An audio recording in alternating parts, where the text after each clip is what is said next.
Do you know that 22% of America, its first language is not English? Now, 13% of that, at the bare minimum, constitutes Spanish speakers. But the other 9% is a smattering of other languages, including what I call heritage foundation languages in America, Native American groups, and languages like French and German. Now, President Trump has signed an executive order wanting English to be the official language of the United States. I'm Benjamin. I agree with Trump on a lot of issues. Reindustrialization, bring our manufacturing jobs back to America. Absolutely. Do not trust the communists.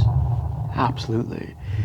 Stop mass migration, end globalization, clean out the academies and institutions that have been taken over by 1960s ideologies. Absolutely. Stand with Israel, the only free and democratic nation between Morocco and India.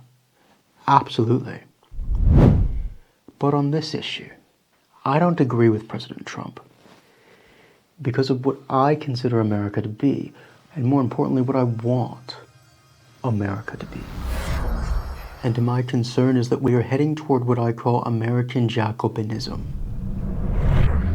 This comes from the French Revolution, the Jacobins, who instituted the terror. Now, traditionally, this has been used to describe the American left and the Democratic Party for radical policies, but that's not what I'm harking to. I'm talking about harking back to the fervor of the revolution. Because America, for me, what I love about it is the essence of the culture that was building and forming a new civilization before the American Revolution. The melding of Dutch, French, Cherokee, Iroquois, Powhatan, all of these groups, American Black, a bit of Irish, mainly British groups, Welsh, Pennsylvania Dutch, which are sort of German. We'll get into that later. But that's the American foundation of our culture, this hodgepodge of groups with their own languages, by the way. Every once in a while in America, as happens in France, you have this patriotic surge to rebuild the values and fervor of the revolution. And the revolution in America was not simply a war of independence, it was a cultural revolution. Read Rip Van Winkle, that one. This guy goes to sleep in a nice, pleasant land where Dutch had influence and French as well. And he wakes up in this busy, frantic revolutionary fervor after the war. He's waking up out of a world that was slow, idyllic, not European, but forming its own civilization as a melding of these different groups slowly. And he wakes up into this industrialized fervor of bureaucratic and patriotic nonsense for every purpose. And what that era did in American history, the American Revolution, the cultural aspect of it, is it destroyed the old Eastern Seaboard Atlantic culture that was forming at that time between Quebec and Florida. There was no unity, and that had to be imposed.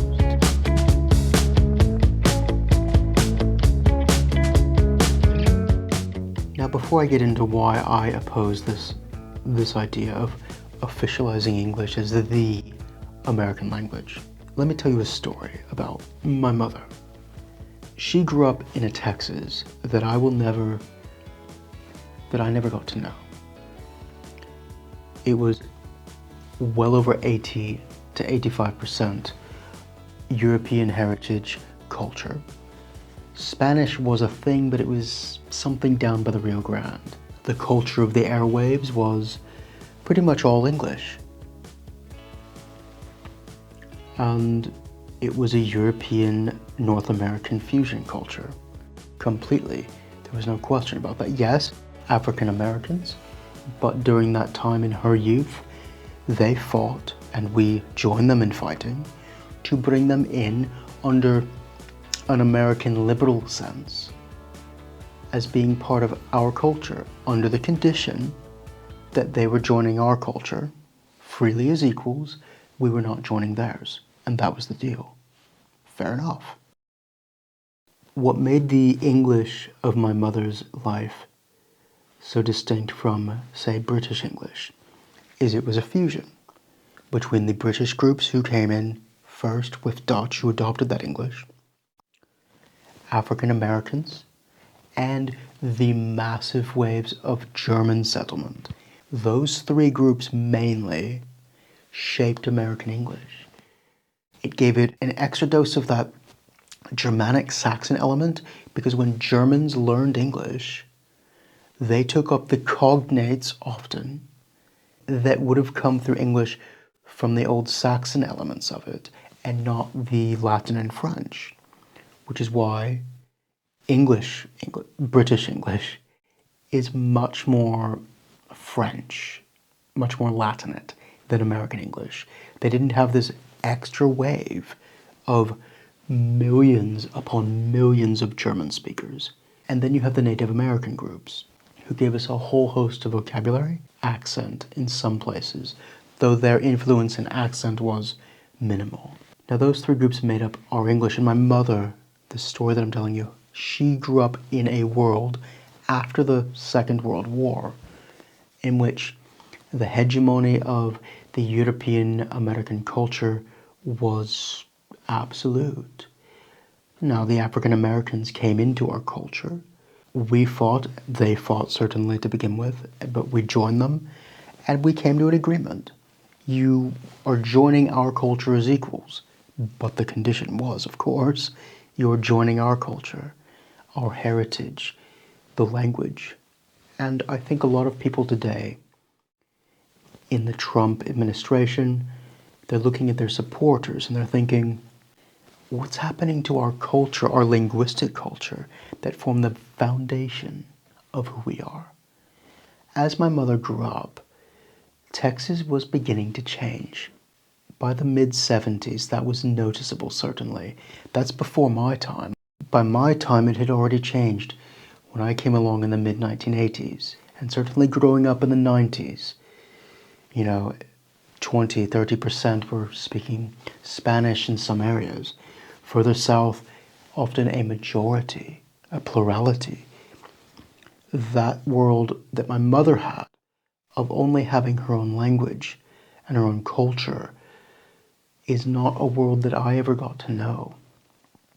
And I do miss that. I feel like something was taken from me. But toward the end of her life, and this is the important part,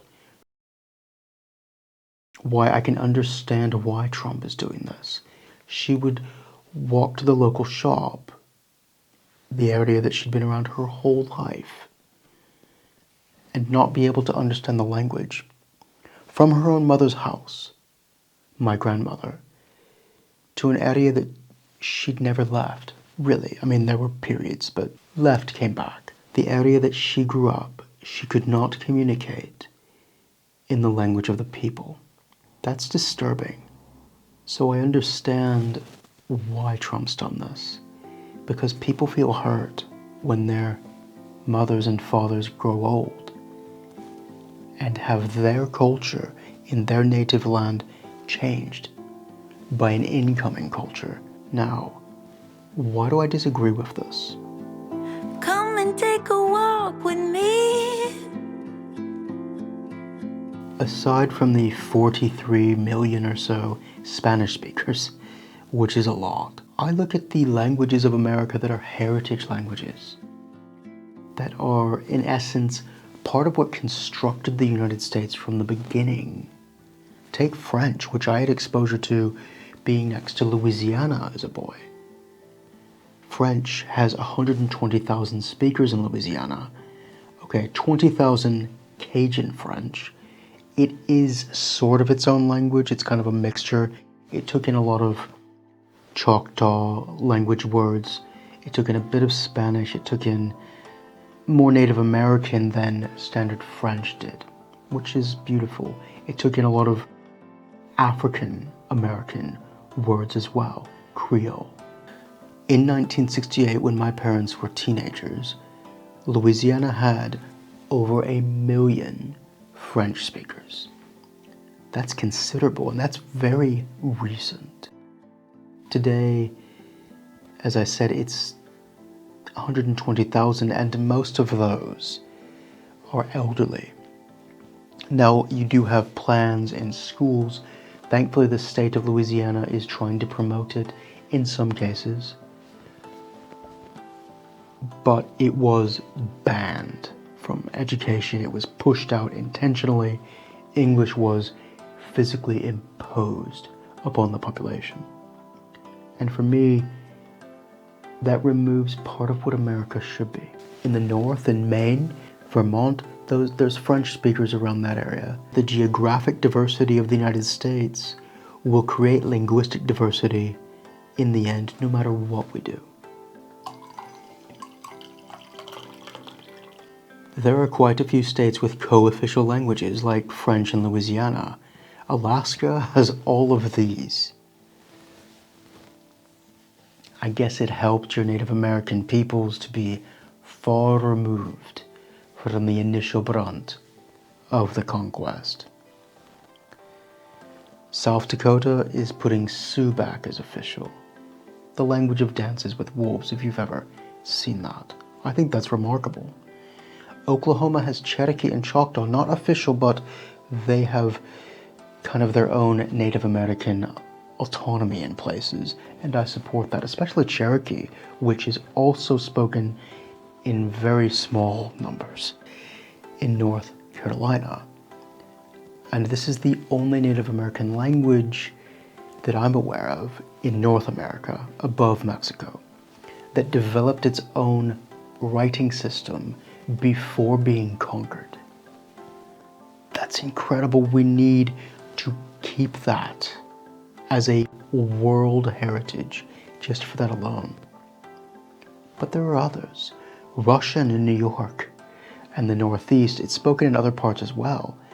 850,000 people speak Russian in the United States. You have Hebrew, a liturgical language for most of America's 7 million Jews. You also have Polish. I've lived in Chicago. You have a whole area that was once majority Polish. Yes, that's immigration, but I don't want an America where you can drive from Chicago to San Francisco and not experience another culture, because look at this map of pre-Columbian languages. We are creations. We are within a creation. I don't want an America that is lacking the diversity. I don't like the word diversity, it's a bit left-wing, but lacking the linguistic variation of what was intended for humanity to experience. That's what I'm getting at here. And I can go on with all these languages. Just briefly, Hawaiian. It's a tiny amount of people, like 18,000 people or something, are able to speak it. Thankfully, there's efforts to bring it back. Navajo. Finnish is spoken in Minnesota by large groups. My own grandmother's people, she had a bit of German. 1.02 million people in the United States speak German, mostly in the Midwest. And before World War I, this was massive. There were whole regions that were majority German speaking. And the first Germans came to America in the Virginia colony. I think there's something like 1608 or something. I mean, it's that early. German language newspapers were the first to publish about American independence before the English language newspapers did. They are part of what formed us. That's what I'm saying. They are us. And since a lot of this channel does stuff with Welsh, 2,285 people in America are native language. Weird in America, not Wales. Welsh speakers. Dutch is still a spoken language in the United States, even though that dialect that was around New York and New Jersey Dutch is gone, sadly. The Amish, Pennsylvania Dutch, a dialect of German, 300,000 people speak that, and their numbers are actually growing in some cases. You get the point. America has never ever been a monolingual nation.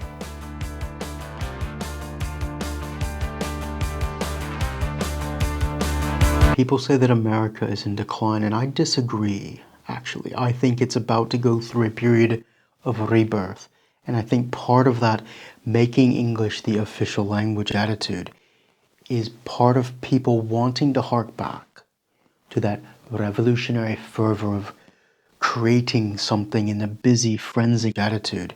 And I'm worried that just like the first American Revolution, we're going to lose some of the culture that has built up and accrued in our civilization. Now, yes, as I mentioned, the Spanish element, it's gone too far. That's not just something coming from far, far, far away or a native group that was already here. That's our bordering nations planting something in us. And I'm aware that that's part of why this Trump administration wants to stamp down on that. But as J.D. Vance, Vice President, said, America is not an idea. America is a people. And that means that we acknowledge who was here or there where I was in 1776. The British peoples, English, Welsh, Scots, Cornish. There were Jews here at that time as well. African Americans, through unfortunate circumstances, but they were here, and we spent 100 years, 1861 to 1962, arguing over how to include the African Americans in our civilizational culture. And what we came to was a compromise. They're joining our culture as equals, but they're joining our culture, our heritage American culture, and we were including them absolutely as part of who we are. That was the compromise after 100 years of discussing how do the African Americans fit within our culture. You have French, who was along our western border in Louisiana and to the north. The American founders of the Revolution sent letters to Quebec asking them to rise up in revolution against the British, and they sent them letters in French. We had Dutch at that time all throughout New York. German, as I said, was already there. There's bits of Portuguese elements in places too. The Cherokee, the Powhatan in Virginia, the Iroquois. And I don't want the American Jacobinism that I'm talking about to hark back to the Revolution and consolidate a centralized core through this federal structure that obliterates the heritage cultures that we have in the United States.